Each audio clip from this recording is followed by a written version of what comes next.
My daughter-in-law had never been afraid of anything, but that morning her hands were shaking when she pressed an envelope into mine and whispered, "Pack a bag.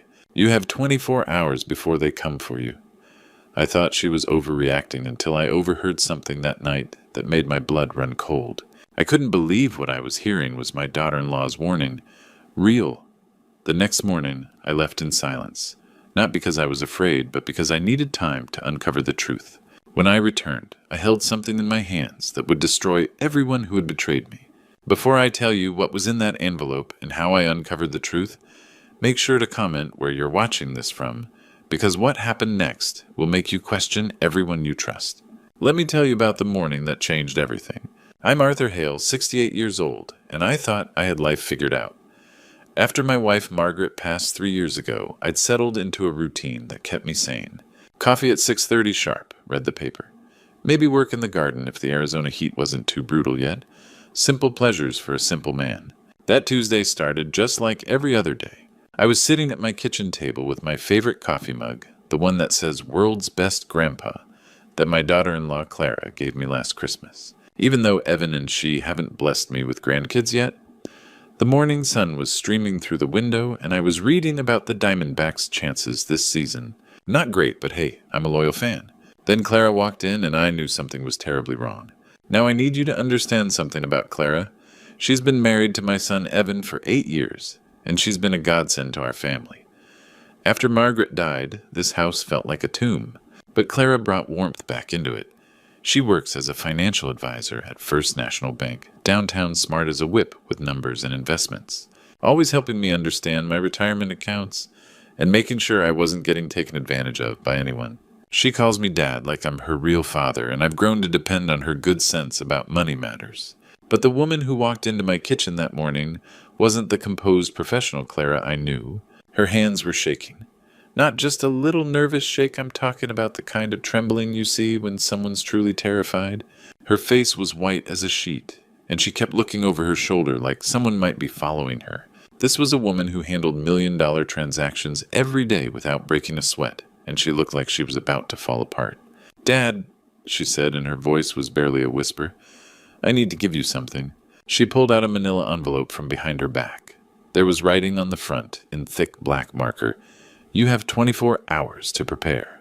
My blood went cold. "Clara, honey, what is this?" She placed it on the table between us like it might explode.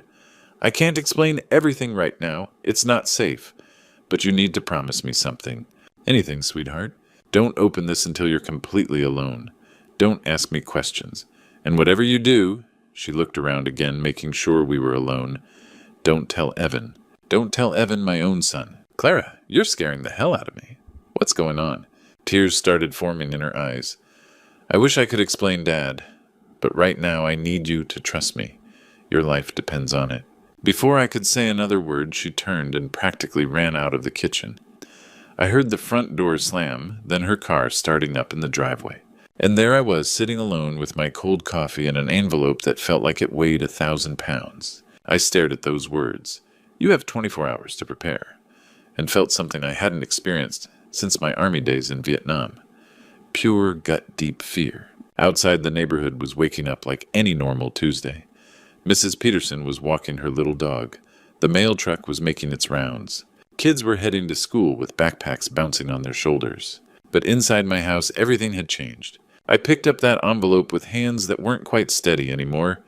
Whatever was inside, I knew it was going to turn my quiet retirement upside down. And I was right. 20 minutes later, I sat in my home office staring at that envelope. This room held 40 years of memories, family photos, business awards, and everything that represented an honest life. Now this envelope sat among them like a threat I wasn't ready to face. My hands shook as I tore it open. 3 items fell onto my desk. A Greyhound bus ticket to Denver, one way my name printed clearly. Departure today. A small black USB drive that I didn't dare touch. And a photograph that made my heart stop. It was me walking out of First National Bank last Thursday, taken from across the street with a telephoto lens clear as day. Someone had been watching me, following me. The phone rang, making me jump. "Dad!" Clara's voice was tight with fear. "Did you open it?" "Clara, what the hell is this? Someone's been taking pictures of me?" I know how this looks, but listen carefully." Her voice shifted to that professional banker tone. Someone's been watching you for weeks. They know your routines, your schedule. But why I'm just a retired contractor? No, Dad. You're still co-signatory on all the Hale construction accounts. Your digital signature has authorization power for major financial transfers. My blood went cold. When I'd stepped back 5 years ago, I'd kept my name on the accounts to help Evan. It seemed smart at the time. I still don't understand. They want to frame you for money laundering through the company. Make it look like you've been moving illegal funds. With your signature authority, it would be believable. That's insane. I would never. I know that. But on paper, an old man with account access may be getting desperate in retirement, maybe not thinking clearly. It would look convincing. The room spun. All those years building an honest reputation, and someone wanted to destroy it. Clara, how do you know all this? Because I work at the bank, Dad. I see things. I hear conversations. Yesterday I overheard something that terrified me. What kind of conversations? The kind where your name came up with words like investigation and arrest warrant. Her voice cracked. Dad, the police are coming tomorrow morning, early. They think they have evidence. I stared at that USB drive still untouched on my desk. Whatever was on there, I wasn't sure I wanted to know. Clara, this doesn't make sense. I know, Dad. That's why you need to leave. Tonight. The surveillance photo lay beside the bus ticket, both staring up at me like accusations I didn't understand. Someone had been planning this, watching me, waiting for the right moment to destroy everything I'd built. And according to Clara, that moment was tomorrow morning. I looked around my office one more time at Margaret's smiling face in our wedding photo, at the awards that meant so much less now at the USB drive that might contain the evidence to bury me. For the first time in my adult life, I didn't know what to do. By evening, I'd made up my mind. Whatever was happening, Evan needed to know about it. My son had been acting normal all day, came home from the office around 6, kissed Clara. Hello, asked about dinner plans. Just regular family stuff. But Clara's warnings kept echoing in my head, and that surveillance photo felt like it was burning a hole in my desk drawer. Evan was a good son. Sure, he could be ambitious. Maybe a little too focused on expanding the business sometimes, but he'd never do anything to hurt me. We were partners, for God's sake. I'd built Hale Construction from nothing and handed him the reins when I was ready to step back. He respected that. He respected me. At least I thought he did. Around 9 o'clock, I heard him on a phone call in his home office. The door was closed, but I could hear his voice through the thin walls of our ranch-style house. Something about his tone made me pause in the hallway. It was sharper than usual, more businesslike. I figured I'd wait until he finished, then knock, and have an honest conversation about Clara's concerns. Maybe we could figure this whole thing out together. But as I got closer to his door, I started picking up actual words. Don't worry about the old man. I froze. The old man. Was he talking about me? He'll take the fall. He won't even see it coming. My heart started pounding so hard I was sure Evan would hear it through the door. This couldn't be what it sounded like. This had to be about some business deal, some client, someone else entirely. By tomorrow night, he'll be in custody, and I'll have full control of everything. The hallway started tilting. I had to put my hand against the wall to keep from falling over. 40 years he's been running this company, making all the decisions. Well, not anymore. Evan's voice carried a satisfaction I'd never heard before. The beauty of it is he'll never suspect his own son set him up. I couldn't breathe, couldn't think. Couldn't move. My son, my own flesh and blood, was talking about destroying me. The forged signatures are perfect. Even Clara thinks they're real, and she works at the bank. He laughed, and it was a sound I'd never heard from him before. Cold, calculating. Dad always said trust was the foundation of any good business relationship. Guess he was wrong about that. I don't remember walking back to my bedroom. I don't remember sitting on the edge of the bed where Margaret and I had slept for 35 years. All I remember is staring at the wall and feeling something die inside my chest. The boy I'd taught to throw a baseball. The teenager I'd brought to construction sites every summer. The young man I'd trusted with my life's work. He was going to let me rot in prison for crimes I didn't commit. And he was enjoying it. My hands shook as I pulled out an old suitcase from the closet. I didn't pack much, some clothes, my medications, the envelope Clara had given me.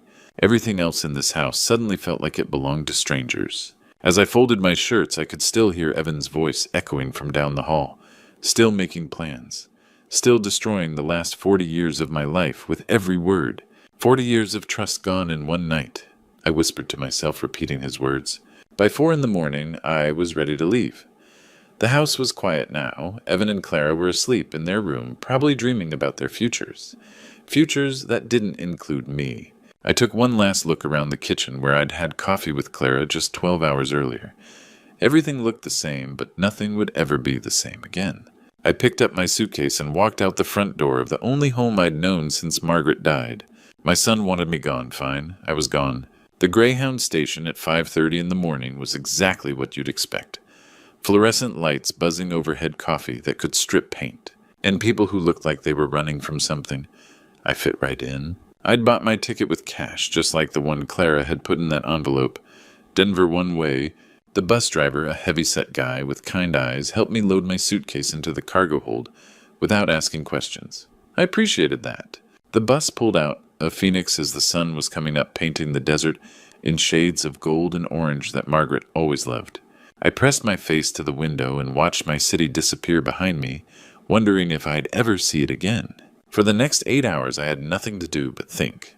And brother, did I think. I thought about the first time I'd held Evan as a baby, how proud I'd been to have a son to carry on the family name.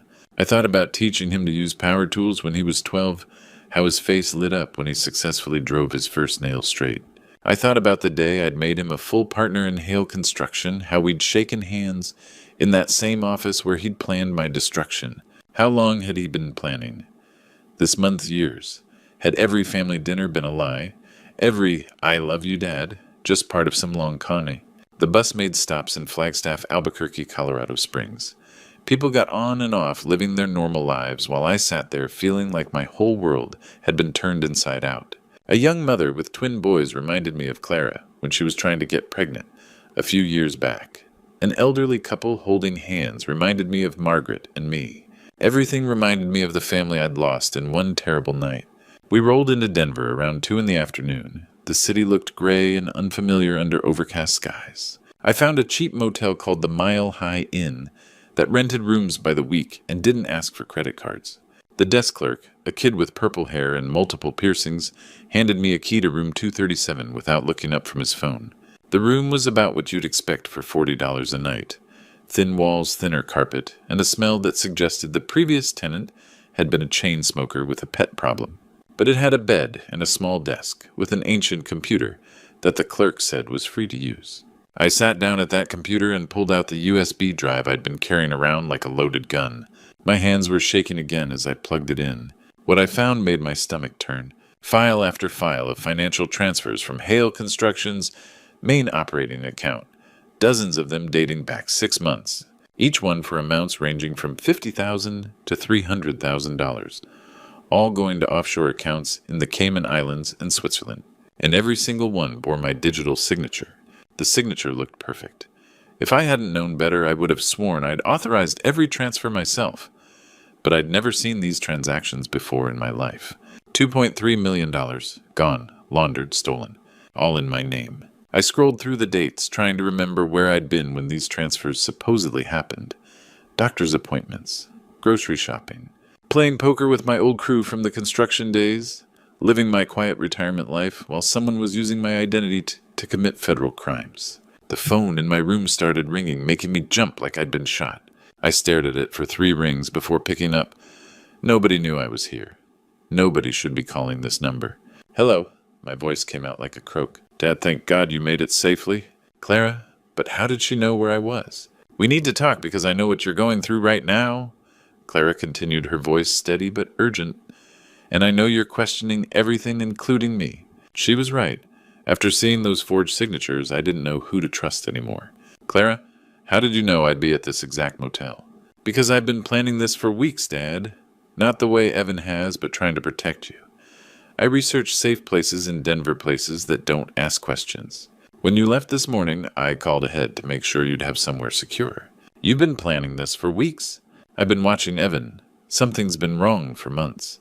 He's having meetings with strange men in expensive suits, people I don't recognize. They meet after hours at the office." My grip tightened on the phone. "What kind of meetings?" "I don't know exactly, but I overhear fragments. Your name comes up constantly along with talk about accounts and signatures." "Why didn't you tell me before?" "Because I hoped I was wrong. I didn't want to believe my husband could plan something terrible against the man who's been like a father to me. After Evan's betrayal hearing, Clara called me a father figure hit deep. What am I supposed to do now? Those records on the USB are forgeries. I know because I work at the bank. I understand financial systems, and I've been doing my own investigation. There are inconsistencies that prove these transactions are manufactured. Hope flickered for the first time in days. You can prove I'm innocent. I can, but we need to be smart. We need solid evidence that'll hold up in court. We need to catch Evan admitting what he's done, preferably on record. Clara, this sounds dangerous. What if he discovers you're helping me? He won't. As far as Evan knows, I believe his story about you having a breakdown and running away. He thinks I'm devastated and supporting him completely. Are you sure you want to risk this? Her voice turned fierce. Dad, you're the only real family I have left. When I married Evan, I thought I was getting a husband and father-in-law. Instead, I got something better. A dad who actually cares about me, treats me with respect, never lets me down. Tears started forming. Clara, Evan may be my husband, but you're my family, and I protect my family. What's the plan? Stay put one more day. Let me gather evidence from here. Tomorrow evening, come back. We'll set a trap for Evan and end this. What if police are watching the house? They're not? Evan convinced them you're a flight risk who fled to Mexico. He's bought us time. You really think we can prove he's behind this? Dad, I know we can. Trust me. I thought about her voice full of determination and love. Okay, I trust you. Good. I'll call tomorrow with details. And Dad, we're going to get through this. Together. After she hung up, I felt something I hadn't experienced since this nightmare began. Hope. Clara was right. We were family, and family protects each other. I started planning my return to Phoenix. Thursday morning found me on another Greyhound, this time heading home. But I wasn't the same broken man who'd fled Phoenix 2 days earlier. I had a plan now, and more importantly, I had an ally. The first stop was Michael Thompson's law office downtown. Michael and I had known each other for 30 years. He'd handled all the legal work. When I incorporated, Hale Construction helped me through Margaret's estate planning. Even represented me in a few contract disputes over the years. If anyone could make sense of this mess, it was him. His office hadn't changed much. Same oak furniture, same law books lining the walls, same reassuring smell of leather and coffee. Michael looked older than I remembered, more gray in his hair, deeper lines around his eyes, but his handshake was still firm. Arthur, you look like hell, he said, gesturing to the chair across from his desk. Clara called yesterday, said you were in some kind of trouble. I spent the next hour laying out everything. The envelope, the surveillance photo, the USB drive with its damning financial records, Evan's phone conversation, my escape to Denver. Michael listened without interrupting, occasionally making notes on a yellow legal pad. When I finished, he leaned back in his chair and whistled low. This is federal fraud territory, Arthur. Money laundering, forgery, conspiracy. We're talking serious prison time for whoever's behind this. Can you prove I'm innocent? With what you've shown me? Absolutely. He tapped the USB drive. These digital signatures have forensic markers that'll prove they're forgeries. The timing of the transactions doesn't match your documented whereabouts. And that surveillance photo actually works in your favor. It shows you were being watched. Which supports the frame-up theory. For the first time in days, I felt my shoulders relax. So what do? We set a trap. Get Evan to incriminate himself on record. I'll contact Detective Rodriguez at Phoenix PD. He's handled white-collar cases for me before. Good man, honest cop. Friday morning, I walked into the Hale Construction offices like I owned the place, which technically I still did. Evan was at his desk looking through some contracts. When he saw me, his face went through a series of expressions, surprise, guilt, then that fake concern he'd perfected over the years. Dad, what are you doing here? I thought. Clara said you'd had some kind of breakdown, that you'd run off somewhere. Just needed some time to think, son. Clear my head. I sat down across from him, trying to look defeated. You were right about retirement being harder than I expected. His relief was almost comical. Of course, Dad. It's a big adjustment. But don't worry, I've been handling everything here. The business is in good hands. I know it is. That's why I want to make it official. I pulled out a folder Michael had prepared. Some final paperwork to transfer my remaining authority over to you. Make the transition complete. Evan's eyes lit up like Christmas morning. Really? You want to do that now? No time like the present. I'm too old for this stress anyway. He practically snatched the papers from my hands, scanning through them quickly. What he was seeing were carefully crafted documents that would authorize additional fraudulent transfers that would be impossible to explain away once the police arrived. This looks perfect, Dad. Really comprehensive. He was already reaching for his pen. This makes everything clean and simple. No loose ends. No loose ends. Just like he'd said on that phone call 2 nights ago. You sure about this, Evan? Once you sign, there's no going back. I'm sure. His signature flowed across the page with confident strokes. This is exactly what the business needs. He'd just finished signing the last document when I heard the sound. I'd been waiting for heavy footsteps in the hallway outside. The office door burst open. Phoenix Police, nobody move. The office door exploded inward. Phoenix Police? Detective Rodriguez stormed in with 3 officers' guns drawn but lowered. Evan jumped up from his desk papers, scattering his face, cycling through confusion, panic, then pure terror. What the hell is this? Evan Hale, you're under arrest. Rodriguez's voice cut through the room like steel. Fraud, money laundering, conspiracy to commit federal crimes. Dad. Evan's voice cracked as he looked at me. Dad, what did you do? I stood up slowly, feeling 40 years of trust crumbling. What I should have done the night I heard you planning to destroy me. The color drained from his face. You heard that phone call. Every word, son. The old man will take the fall. He won't even see it coming. Rodriguez moved forward with handcuffs. Turn around, Mr. Hale. That's when Clara walked in. Arthur, what's happening? She saw Evan being handcuffed and gasped. Oh my God, what did you do to him? Your husband's been arrested for embezzlement, Rodriguez said. Clara rushed to my side, her face full of concern. Dad, are you okay? Did he hurt you?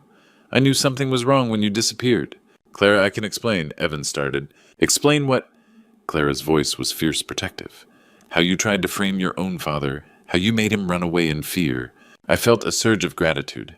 At least Clara was still on my side. Rodriguez started leading Evan toward the door. We need to go. That's when Evan suddenly stopped walking. He turned back with desperate, angry eyes. You know what, I'm not going down alone for this. Evan, don't make this worse, Clara warned. Worse, you want to talk about worse? His voice turned vicious as he stared at Clara. Why don't you tell him the truth, sweetheart? Clara stepped closer to me protectively. Dad, don't listen to him. He's desperate. He'll say anything. Tell him how you betrayed me, Evan shouted. Tell him you're the one who came up with... He hesitated, looking between Clara and me with something like fear. The one who what, Evan? I asked. Evan's voice dropped to a whisper, his eyes never leaving Clara's face. The one who planned it all. The room went dead silent. Clara's protective stance never wavered, but something flickered in her eyes. That's insane, she said firmly. Dad, he's trying to drag me down with him. But Evan wasn't finished. You think I'm lying? Ask her about the offshore accounts. Ask her who researched the banking laws. Ask her who made the anonymous call to police. Clara's hand found my arm squeezing gently. Don't listen to him, Dad. I would never hurt you. I gently removed Clara's hand from my arm. That grip felt different too, controlling. Clara stepped back. Dad, you're not listening to him, are you? Evan, tell me what you mean. Evan straightened despite the handcuffs. She came to me 6 months ago. Said we could frame you and take everything. That's insane. Clara's voice was firm. I saved you. Detective Rodriguez pulled out his phone. Mrs. Hale, the anonymous tip came from your number. Of course I was worried about Dad's mental state. I thought he was having a breakdown. What about the inheritance research? Evan pressed. Rodriguez consulted his notes. You researched inheritance laws when a spouse is convicted. I was protecting Dad's assets. I was being responsible. She turned to me with caring eyes. Dad, they're twisting everything I did to help. How did you know exactly when to give me that envelope? I saw the signs, Evan acting strange fragments of conversations, still playing her role perfectly. You expect me to believe all that? It's the truth. I'm the only one who's been honest. I pulled out a small digital recorder. Actually, Clara, let's hear some real honesty. Her eyes fixed on the device, something flickering across her face. After Denver, I got suspicious. I installed recording devices throughout the house. I looked at her steadily. Thursday night, you made a phone call from the kitchen. Clara's face went rigid. You were talking to someone planning final details. I pressed play. Clara's voice filled the room cold and clear. We're almost there. Once my husband goes to prison, that naive old fool will give me everything. He trusts me, completely thinks I'm his savior. The poor man has no idea I've been setting this up for months. Silence. Clara stared at the recorder, her face cycling through shock, then something much darker. You recorded me. I recorded a criminal conspiracy. The caring expression transformed into something ugly and vicious. You think you're so clever. Her voice was completely different now, cold sharp. You pathetic old man. There's the real Clara. Yes, there I am, she laughed cruelly. Do you want to know how much I've hated living in this house, pretending to care about your boring stories, your dead wife, your pathetic company? Each word was like a slap. I've been planning this for over a year, you fool. Every smile, every I love you, Dad, every concerned call, it was all an act, and you ate it up like the lonely old man you are. Clara, don't use that caring voice now. The best part was watching you trust me while I destroyed your life piece by piece. The look on your face when you opened that envelope. She smiled with genuine pleasure. It was beautiful. I felt sick. How could you live with yourself? Easily. You were supposed to rot in prison while I inherited everything and started my real life. Without this boring family, this dead-end town. Her eyes were completely cold. Do you know how many nights I planned exactly how to frame you? How I fantasized about watching you get arrested? You made it so easy trusting me. I treated you like my own daughter, and I used every bit of that trust to destroy you. She leaned forward, whispering, the saddest part. You still don't understand and how much I despise everything about you. Detective Rodriguez stepped forward. I think we've heard enough. Detective Rodriguez had heard enough. Clara Hale, you're under arrest for conspiracy fraud and orchestrating a criminal enterprise. As they led both Clara and Evan away in handcuffs, Clara turned back one last time. You think you've won, old man. You'll spend the rest of your pathetic life knowing that the person you love most was your enemy. No, Clara, I said quietly. I'll spend it knowing I finally saw the truth. The office fell silent after they were gone. I sat alone at the conference table where I'd built my business for 40 years, surrounded by the awards and photos that suddenly felt like relics from someone else's life. Michael Thompson put his hand on my shoulder. Arthur, I'm sorry you had to go through this. So am I, but I'm glad it's over. 3 months later, I sat in the courthouse as the judge read the verdicts. Evan received 8 years for fraud and money laundering. Clara got 12 years for conspiracy and orchestrating the entire scheme. But the biggest revelation came during the investigation. The person Clara had been talking to in that recorded phone call wasn't just an accomplice, it was her lover, a financial advisor named Marcus Webb, who worked at a competing firm. They'd been having an affair for 2 years, planning not just to steal my money, but to disappear together once Evan and I were both out of the picture. Marcus received 10 years as a co-conspirator. As I watched Clara being led away after sentencing, she looked back at me one final time. There was no remorse in her eyes, no regret, just cold calculation even in defeat. That night I sat in my kitchen with a cup of coffee, looking around the house that felt different now. Empty, but also clean. The poison was gone. I thought about the 8 years Clara had lived under my roof, sharing family dinners, celebrating holidays, calling me Dad. Every moment had been a performance, every kindness calculated. She'd studied me like a predator studies prey, learning my weaknesses, my trust, my love for family. But here's what I learned. Evil can be patient, can wear a kind face, can live right next to you for years without you knowing. But truth has a way of surfacing, and justice, though, sometimes slow, finds its way.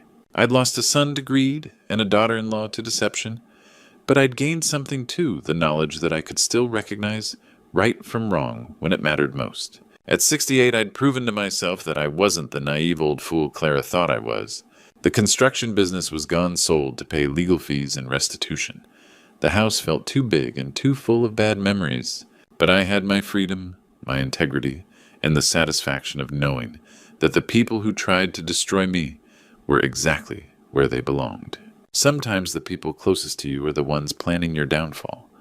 Sometimes the person trying to save you is actually the one who put you in danger in the first place. And sometimes when you think you've lost everything, you discover you still have the most important thing of all, the ability to fight for the truth. Looking back on this nightmare, I realize God has a way of protecting us even when we can't see it. If I hadn't overheard that phone call, if I hadn't trusted my instincts, I might still be rotting in prison for crimes I never committed. This true story taught me that evil doesn't always announce itself with horns and pitchforks. Sometimes it comes with a warm smile, calls you Dad, and sits at your dinner table for 8 years. Clara fooled everyone, even me, for too long. But here's what I want you to understand from my grandpa stories. Trust your gut. When something feels wrong, it usually is. I ignored those little warning signs for months because I wanted to believe in the goodness of family. That almost destroyed me. God gave us instincts for a reason. Use them. The hardest lesson. Sometimes the people we love most are capable of the greatest betrayal. But that doesn't mean we stop loving it. It means we love wisely. This true story isn't about becoming suspicious of everyone. It's about staying alert while keeping your heart open. I've shared my grandpa's stories for years, but this one cuts deepest. At 68, I learned that wisdom isn't about age, it's about paying attention. Clara counted on my trust, my loneliness, my desire for family. She almost won. Thank God she didn't. This pathetic old fool will lose his precious daughter, too. My daughter's fiancé bragged in Arabic while his family celebrated around our dinner table. They saw me as just another wealthy American mark, old trusting and ripe for exploitation. My own child sat there glowing with happiness as Samir twisted their cruel mockery into sweet family acceptance. But after decades building shipping empires across the Gulf, I spoke their language better than they knew. What happened next would prove that a father protecting his daughter is the most dangerous enemy they'd ever face. Before I reveal what happened next at that dinner table, tell me in the comments, where are you watching this from? The crystal chandelier above Damascus Rose cast warm shadows as I watched Gabriella smooth her navy dress and smile nervously at the Al-Qadri family. 25 years in maritime consulting had taught me to read rooms like weather patterns, and tonight felt off. Mr. Whitmore, such a pleasure. Omar Al-Qadri extended his hand with practiced warmth. His English carried the polished accent of expensive American education. Samir speaks of your shipping expertise constantly. I shook hands with each family member. His mother Layla offered a reserved smile, her designer hijab perfectly coordinated. Sister Zara nodded politely, while Brother Yasin gave me a handshake that lingered too long. The pleasure's mine, I replied, pulling out Gabriella's chair. She's been looking forward to this evening. The first course arrived: hummus, baba, ganoush, warm pita. Conversation flowed easily in English. Omar discussed Boston's harbor development with surprising knowledge. Layla complimented Gabriella's marketing work, though her smile never reached her eyes. Then, as if synchronized, the family switched to Arabic. It happened after appetizers were cleared. Omar leaned toward his wife, saying something that made her laugh softly. Yasin joined in, gesturing toward me casually. The conversation picked up pace, animated and comfortable. What are they discussing? Gabriella whispered to Samir, but I already knew. 25 years building relationships across the Middle East, learning Arabic from dock workers in Dubai and port officials in Qatar, meant I understood every syllable. The old fool has no idea what we're saying, Yasin remarked with casual cruelty. Samir leaned back in his chair, his voice dripping with amusement as he added, the old man is so trusting it's almost pathetic. He actually believes I love his daughter. My jaw tightened imperceptibly as Layla chimed in, what kind of father raises a daughter to be so independent? American women have no sense of proper place. The words hit like ice water, but I kept cutting my lamb as if their conversation was pleasant background noise. Gabriella looked between family members with eager confusion. They're discussing the wonderful meal. Samir translated smoothly, his hand finding hers. My mother was just saying how lovely you look tonight, darling. The lie was effortless, practiced. Gabriella's face lit up with relief and gratitude, and something cold settled in my chest, watching her believe him completely. Please tell her thank you. Gabriella beamed at Layla. The food really is incredible. Layla responded warmly in Arabic. She seems sweet enough, but look how she holds her fork. No refinement whatsoever. She says you're very welcome, Samir translated, and hopes you'll feel at home with our family. I took a sip of wine, studying each face. This wasn't casual conversation, this was systematic, deliberate exclusion wrapped in cultural comfort. Every smile at Gabriella carried condescension. Every Arabic exchange, another brick in a wall keeping her outside. In my years negotiating from Boston to Bahrain, I'd learned the most dangerous partners weren't those who openly opposed you. They were the ones who smiled while planning your destruction. As the conversation continued in Arabic, I wondered what else the Al-Qadri family was hiding behind their linguistic veil. The leather seats of my Mercedes felt cold as I navigated Boston's Friday night traffic knuckles, white on the steering wheel. Beside me, Gabriella practically glowed with excitement. Dad, I think they really like me. Samir's mother was so sweet. She turned toward me, eyes bright. Did you see how they kept including me in their conversations? Including her. The irony burned. I forced my voice steady. They certainly had a lot to say. I wish I could understand Arabic. She continued. There's something elegant about how they speak together. Samir says he'll teach me after we're married. I took the exit toward Beacon Hill, stealing a glance at my daughter's profile. 28 years old, Wharton MBA, sharp enough to negotiate million-dollar contracts, yet believing every lie from Samir's tongue. The city lights blurred past, and suddenly I was back in Dubai, 1995, standing outside Port Rashid in suffocating heat. 32 years old, hungry and arrogant, convinced American business practices could open any door. Mr. Whitmore, the port director, had said, You want our business, but you do not speak our language.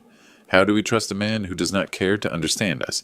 That meeting lasted 12 minutes. The contract went to a German firm whose rep spoke fluent Arabic. But I'm stubborn when I set my mind to something. Over 5 years, I'd thrown myself into Arabic with college football intensity, private tutors, immersion programs, cultural workshops. Not just language, but nuances formal Arabic versus dock worker dialect. Subtle variations between Saudi Emirati and Qatari expressions. By 2000, I was back in Dubai discussing shipping routes with Sheikh Abdullah Al Thani in Arabic that impressed his advisors. That contract launched Whitmore Global's Middle Eastern expansion and forged a 20-year friendship. Americans who succeed here, Sheikh Abdullah had told me, come as students, not teachers. You came to learn, Mr. Nicholas. This is why we trust you. Trust, respect, partnership built on genuine cultural understanding. Everything the Al-Qadri family was perverting tonight. Dad, you're quiet. Gabriella's voice pulled me back. Just thinking about work, I replied, turning onto our street. Beacon Hill's familiar brownstones rose around us. How much has Samir asked about the company lately? She laughed. Oh, constantly. He's so impressed by what you've built. Always wanting to know about new projects' expansion plans. I think he's hoping you'll mentor him. The pieces clicked with sickening clarity. Samir wasn't just insulting us, he was mining my daughter for intelligence. 25 years of carefully built relationships, and this family thought they could exploit it through my own child. I pulled into our driveway, mind already racing to tomorrow morning. Calls to make files, to review patterns to analyze. Thanks for tonight, Dad, Gabriella said, kissing my cheek. I know family dinners aren't your favorite, but it meant the world to me. Watching her walk up the front steps, I made a silent promise.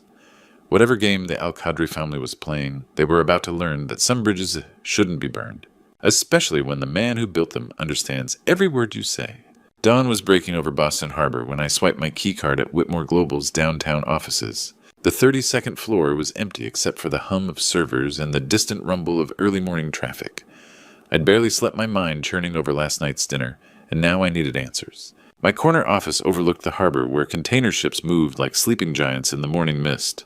I'd built this company from a single shipping contract to a $50 million operation, and something was eating away at its foundation. I pulled up our contract database and started with the obvious losses. The Qatar Port Development Project, 2 months of negotiations. Detailed proposals, competitive pricing. Lost to Gulf. Maritime by exactly 3%.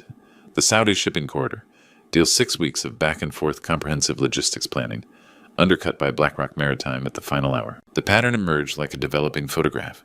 Every lost contract from the past 6 months told the same story. Competitors who shouldn't have known our pricing strategies somehow bid just low enough to win. Projects where we'd spent weeks developing innovative solutions, only to watch rivals present nearly identical proposals days later. I reached for my secure phone and dialed Harrison Drake's personal number.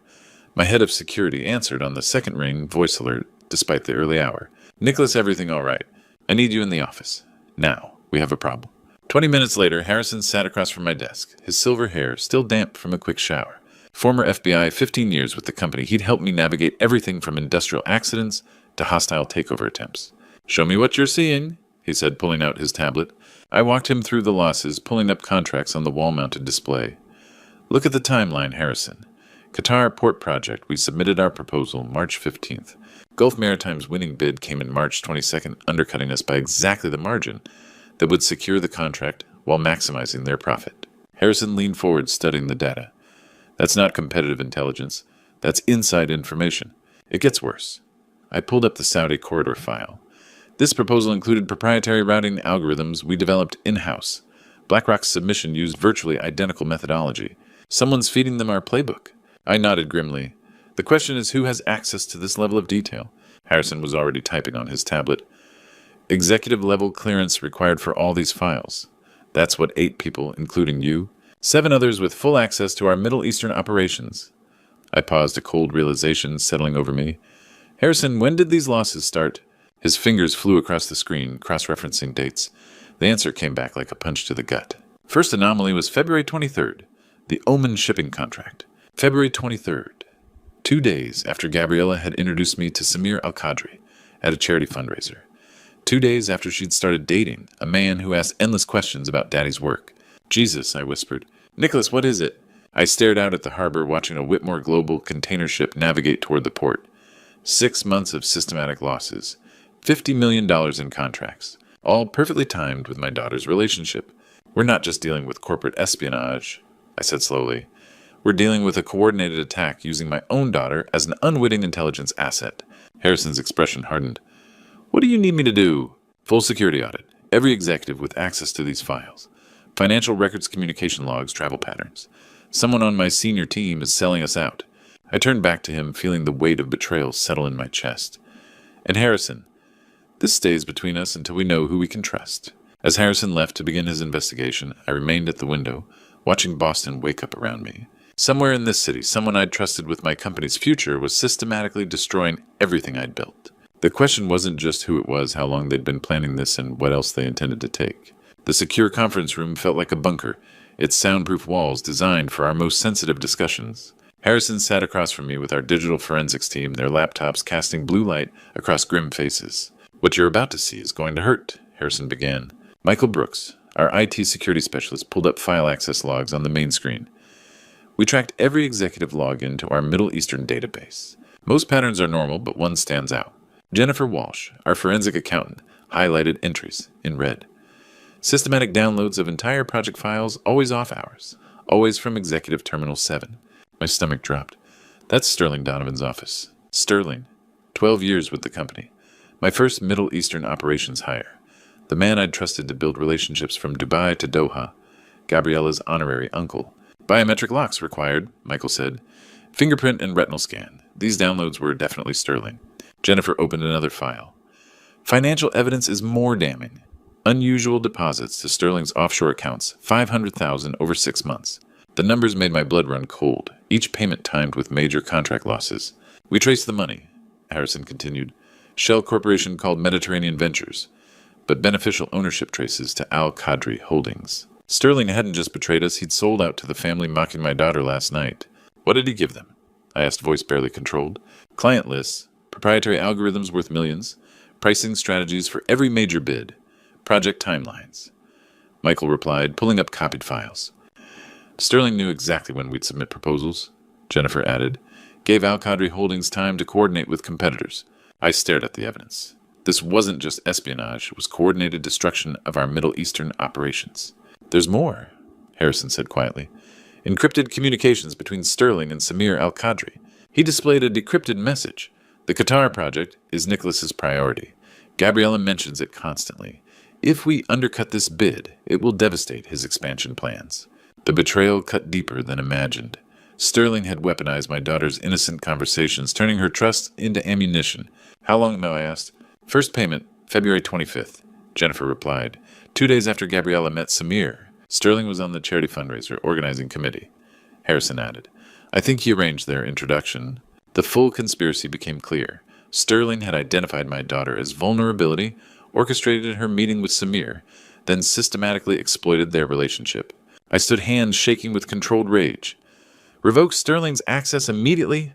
Security lockdown on all Middle Eastern files. Yes, sir. Just schedule our legal team. Sterling faces full corporate espionage consequences. I paused at the door. But first I need to talk with my daughter.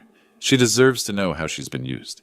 The question that had haunted me since this morning, who is betraying us now, had its answer. But the deeper question remained, how do I tell my daughter that her love story was actually a corporate espionage operation? The warm glow of my study's reading lamps cast a peaceful scene as I found Gabriella, curled in the leather armchair wedding magazines spread across the coffee table. She looked up with bright eyes, a pen between her teeth. Dad, perfect timing. I'm looking at reception venues. She held up a glossy page showing an elegant ballroom. Samir's family is so cultured, I want everything perfect for them. The word perfect hit like a blow. I settled across from her, noting the innocent joy on her face. How do you shatter someone's world with kindness? That's beautiful, sweetheart. You've put a lot of thought into this. Oh, constantly, Samir's been so helpful, too.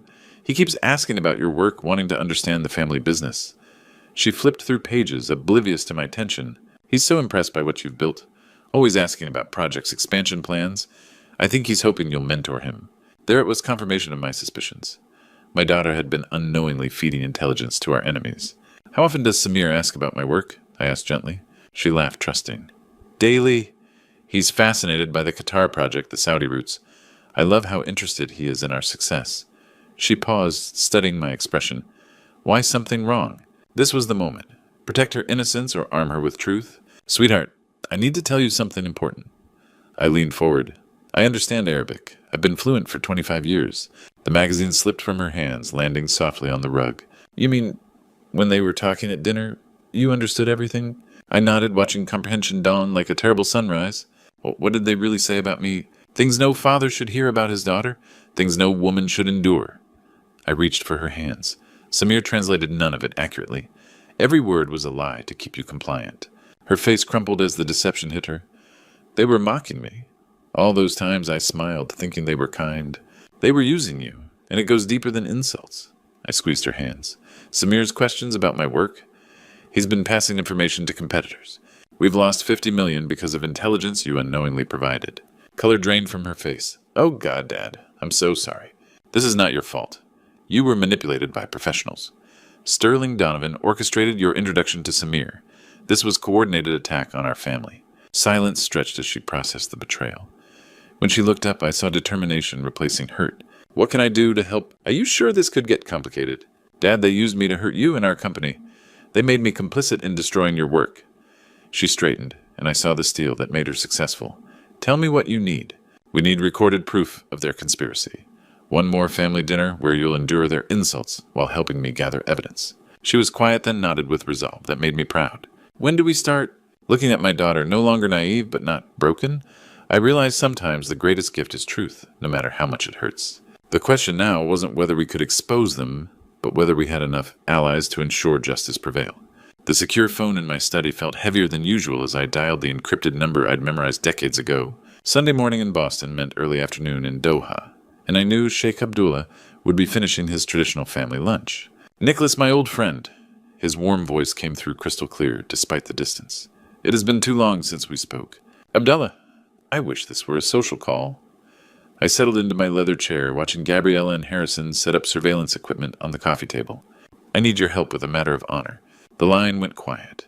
In Middle Eastern business culture, invoking honor meant the conversation had shifted from pleasantries to something deadly serious. Tell me everything, he said simply. I walked him through the entire conspiracy. Sterling's betrayal, the Al-Qadri family's systematic insults, Samir's manipulation of Gabriella, the 50 million in stolen contracts. With each detail, I could hear his breathing grow more controlled, more angry. This dishonors everything we have built over 30 years. Sheikh Abdullah finally said, his voice tight with fury. In our culture, a man's word and his treatment of guests are sacred. What they have done to you and your daughter? He paused, switching to Arabic for emphasis. This cannot stand. I need them exposed, Abdullah. Not just to save my business, but to protect other families from this kind of exploitation. You have my complete support. What do you need? Harrison looked up from the jewelry case he'd opened, displaying what looked like an elegant necklace and matching earrings. The technology was invisible microtransmitters and recording devices built into the gold settings capable of capturing conversations from 20 feet away. We're going to record their final confession, I explained to Sheikh Abdullah, but I need someone they trust to witness their crimes firsthand. Gabriella stepped forward, her voice steady despite the gravity of what we were planning. I want to wear the recording devices, Dad. They need to face consequences for what they've done. I felt a surge of pride watching my daughter transform from victim to active participant in seeking justice. This was the strength I'd tried to instill in her since childhood, not the ability to avoid adversity, but the courage to face it head-on. The earrings have a range of 30 feet. Harrison explained, showing us the nearly invisible technology. The necklace contains a backup recording system and GPS tracking. Everything will be transmitted in real time to our monitoring station. Sheikh Abdullah's voice came through the speaker. Nicholas, I want you to know that by tomorrow evening, every major business leader from Dubai to Riyadh will know about this betrayal. The Al-Qadri family's reputation in our community will be destroyed. That's not revenge, Abdullah. That's justice. In our world, they are the same thing. A man who dishonors his guests, who uses deception in business dealings, who shows disrespect to women, such a man has no place in our community. Gabriella picked up the necklace, its weight substantial despite the delicate appearance. When do we do this? Wednesday evening, I replied. One final family dinner at their home. You'll wear the jewelry, endure whatever they say, and help me gather enough evidence to destroy their operation completely. Harrison closed the equipment case with a soft click. We'll have backup surveillance teams positioned around their property. The moment you give the signal, we can move in. Sheikh Abdullah's voice carried the weight of ancient traditions. Nicholas, in 30 years of friendship, you have never asked me for a favor this significant. I am honored to help you protect your family's honor. As we ended the call, I looked at my daughter no longer, the naive young woman who'd been planning her wedding just days ago, but a determined partner in seeking justice. Are you ready for this? I asked. Dad, they turned my love into a weapon against our family. I'm more than ready. The pieces were falling into place. International allies, cutting-edge surveillance technology, and most importantly, a daughter brave enough to walk back into the lion's den to expose the truth. Wednesday couldn't come soon enough. The wrought iron gates of the Al-Qadri estate opened like jaws as our car wound up the circular driveway. Gabriella sat beside me, the surveillance necklace catching light from the mansion's windows, her matching earrings invisible beneath carefully styled hair. 3 days of preparation had led to this moment. You ready? I asked quietly as we approached the grand entrance. She touched the necklace briefly, a gesture that would activate the recording system. Let's finish this. The Al-Qadri family welcomed us with elaborate warmth, their confidence palpable. Omar's handshake lingered longer than necessary. Layla's smile carried predatory satisfaction, and Samir's arm around Gabriella's waist seemed more possessive than affectionate. Welcome to our home, Omar announced in English, gesturing toward the formal dining room where crystal and silver gleamed under ornate chandeliers. Tonight, we celebrate family. Family. The word tasted bitter as we took our seats at the mahogany table that could seat 20. Within minutes, the familiar pattern emerged, polite English conversation dissolving into rapid Arabic as soon as the first course arrived. But tonight felt different. The Al-Qadri family's cruelty had evolved from casual mockery to vicious triumph. Soon we'll have everything we need to destroy him, Yassine said with savage pleasure, cutting into his lamb. The old fool still has no idea what's coming. Layla's laughter was sharp as broken glass. Sterling delivered the Qatar port plans yesterday. We'll undercut every bid he makes for the next 5 years. I maintained perfect composure, continuing my conversation with Omar about Boston's weather while internally cataloging every word for the recording devices capturing it all. The worst came from Samir himself, leaning back in his chair with wine-flushed arrogance. The American pig will lose everything: his business, his reputation, his precious daughter's respect, when she learns how pathetic her father really is. Gabriella's fork paused almost imperceptibly over her plate.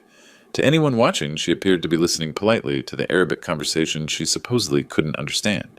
Only I could see the slight tension in her shoulders, the controlled breathing that meant she was fighting not to react. What are they so excited about? She asked Samir with perfect innocence, her voice carrying just the right note of curiosity. They're discussing how blessed our future marriage will be, Samir replied smoothly, his hand covering hers on the table. My family is very happy about our engagement. The lie was so effortless, so practiced, that I wondered how many other families they'd destroyed with similar deceptions. Omar raised his wine glass, speaking in Arabic that dripped with contempt. To the American businessman who built his empire on other men's work, who thinks his money makes him worthy of respect. Soon he'll learn that in our world, honor cannot be bought. To new beginnings, I replied in English, raising my own glass, while every word was recorded in crystal clear digital quality. As dinner progressed, the Al-Qadri family grew bolder, their insults more specific, their business confessions more detailed. They discussed Sterling's payments, their coordination with competitors, their plans to systematically destroy Whitmore Global's Middle Eastern operations. Through it all, Gabriella maintained her performance flawlessly. She smiled at the right moments, asked innocent questions about the Arabic conversations, and played the role of the trusting American fiancé to perfection. But I could see the steel beneath her composure, the same strength that had built our family business, the same determination that would see justice served. When Zara made a particularly vicious comment about American women having no understanding of proper behavior, Gabriella actually laughed softly, as if she'd heard something amusing rather than deeply insulting. Our eyes met across the table for just a moment, father and daughter united in purpose, gathering the evidence that would destroy our enemies completely. As the evening wound toward its conclusion, I knew we had everything we needed.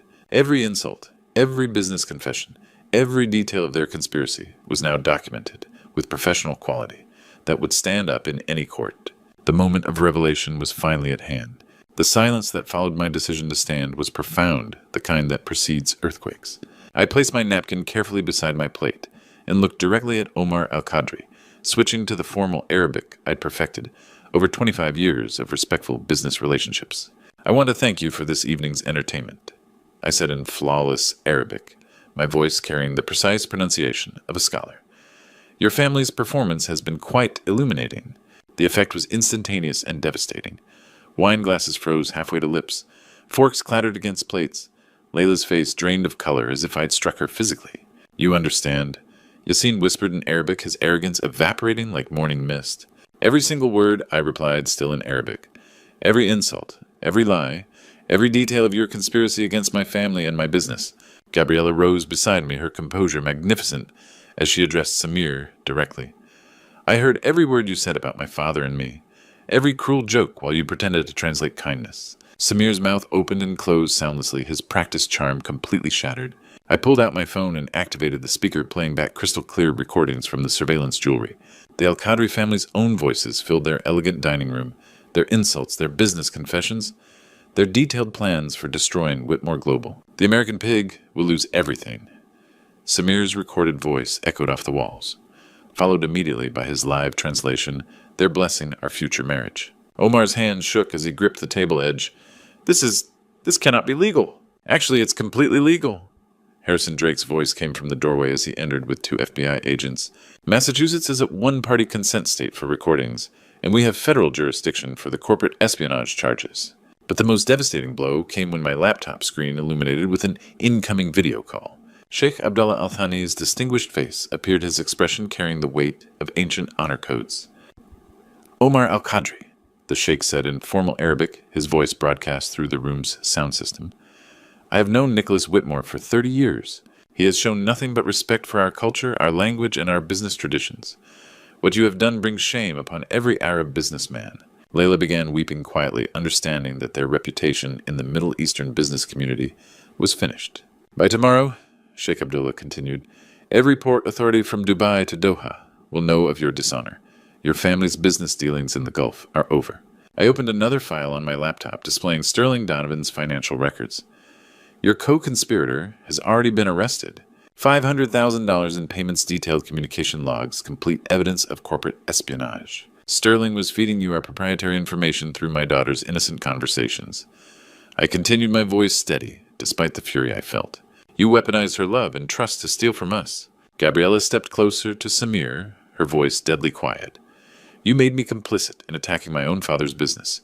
You turned every conversation about my family into intelligence gathering. The proud, arrogant family that had mocked us in Arabic for months now sat in ruins. Their business empire would crumble under international boycotts. Sterling faced federal prison. Their reputation lay in ashes. Why? Omar asked weakly.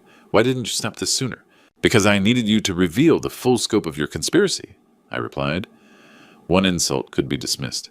Systematic corporate espionage and cultural exploitation requires complete exposure. As FBI agents began reading rights and serving warrants, I felt Gabriella's hand slip into mine. We'd entered this house as victims of deception. We were leaving as partners in justice.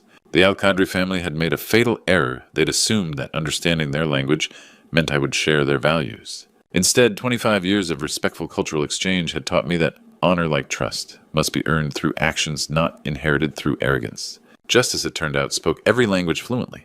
Sunlight streamed through my study windows as Gabriella curled up in her favorite chair, coffee warming her hands. 3 weeks had passed since the Al-Qadri dinner, and the woman across from me bore little resemblance to the naive bride-to-be who'd once planned her wedding. Harrison called with final updates. I said, setting down legal documents. Sterling got 5 years for corporate espionage. The Al-Qadri family faces 17 lawsuits from companies they've defrauded. Gabriella nodded thoughtfully. I almost feel sorry for them. Almost. Don't. They made conscious choices. Every family destroyed, every business ruined, all deliberate decisions. While our enemies faced ruin, Whitmore Global was thriving. Sheikh Abdullah's public support had opened Middle Eastern doors I'd spent years approaching. The Qatar port contract alone was worth $200 million with additional projects in negotiation.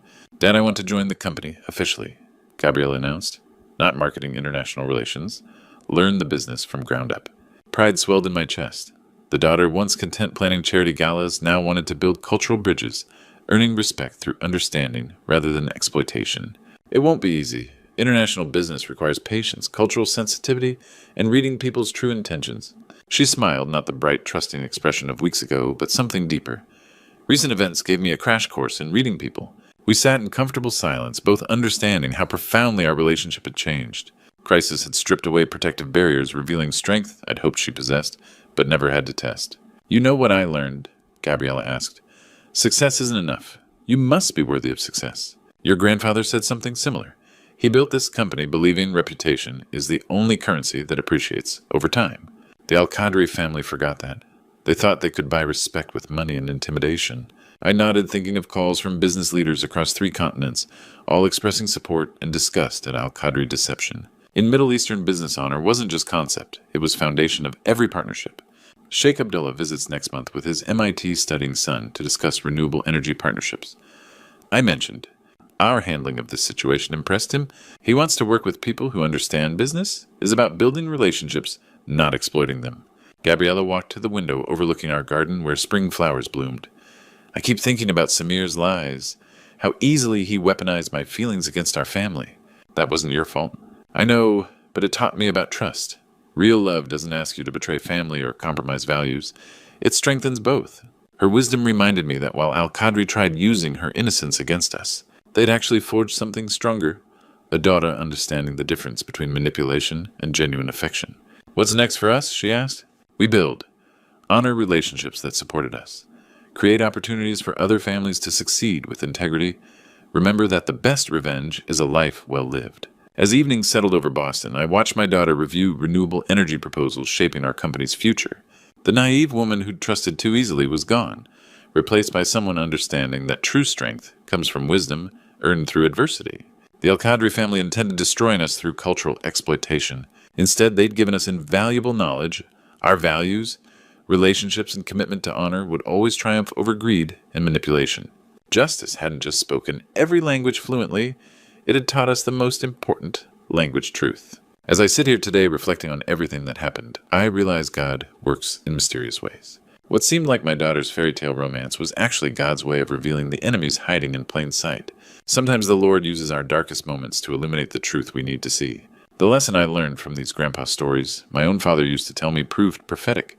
Nicholas, in business and in life, a man's character is revealed not in his words, but in what he does when he thinks nobody's watching. This true story taught me that cultural respect isn't just good business, it's a moral imperative. Gabriella learned something equally valuable. Dad, she told me recently, I used to think love meant trusting blindly. Now I know real love means trusting wisely. God blessed us with the strength to face deception together, and our family emerged stronger than ever. These grandpa's stories about honor and integrity that shaped my childhood suddenly made perfect sense. When you build relationships on genuine respect, like I did with Sheikh Abdullah, you create bonds that can withstand any storm.